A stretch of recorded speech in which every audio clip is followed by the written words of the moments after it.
The Creighton volleyball team made history this year by making it to the Sweet 16 of the NCAA tournament for the first time in school history. Nebraska fans are used to seeing plenty of baskets made here at Pinnacle Bank Arena, as they currently have 4 players averaging double figures in conference play. But tonight they will be battling against Maryland, who has 5 players scoring 10 points or more. Creighton soccer is a hot topic in Omaha. They're ranked #1 for 8 weeks this season, and now they're hosting the first round of the NCAA tournament. One of the top offensive line prospects, John Reardon, is looking to continue his family name into the Nebraska football program. Here at Baxter Arena, the UNO hockey team has just found out they're #1 in the country.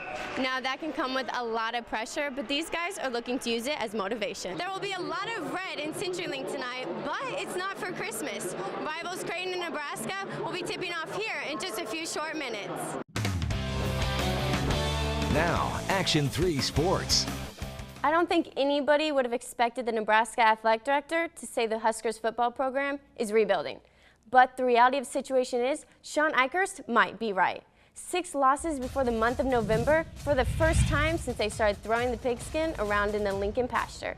But these players are a proud bunch. They're disappointed in the way the season is going, but they haven't given up the ship just yet. The season isn't going, how we all expected it to go. And moving forward, all we can do is just keep pushing, keep fighting, and things will be okay. You can tell by the way we play. We never give up. It takes a game like this this week to kind of show us our true colors. The Huskers played their best game of the season 3 weeks ago against Minnesota, but over the last couple of games, the team's performances seem to be getting worse. The team is regressing, and Mike Riley doesn't seem to know why. I don't really have an explanation for. We certainly did give up 55 points. We also gave them 28 of them, right? So I see the point from the beginning to Saturday, but I look at this league and I see all the time those kinds of scores.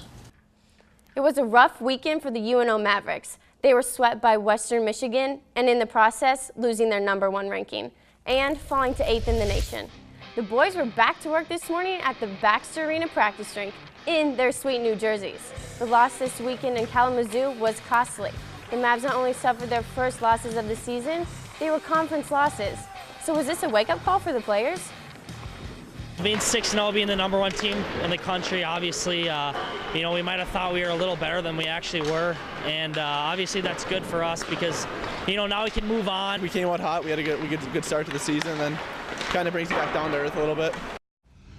An estimated 500,000 people turned out for the Royals World Series Championship parade and rally.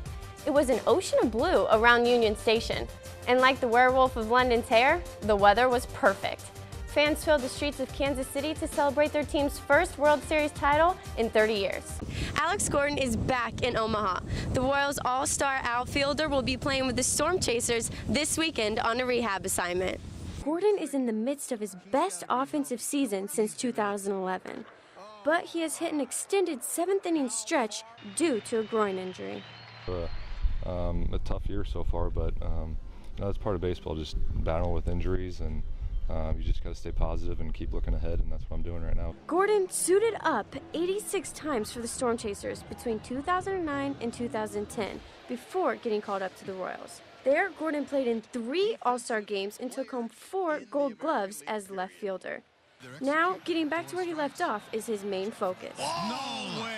Well, it was just DHing, so hitting really wasn't the problem. It's more outfield work, running the bases. It is yet to be determined how long Gordon will be with the Storm Chasers, but Gordon appears to have a positive attitude about the process. It just depends on how the body reacts to what I'm doing out here. I'm communicating with them every day about how it's going down here, and likely it could be the end of the month. That's what we're thinking when the rosters expand.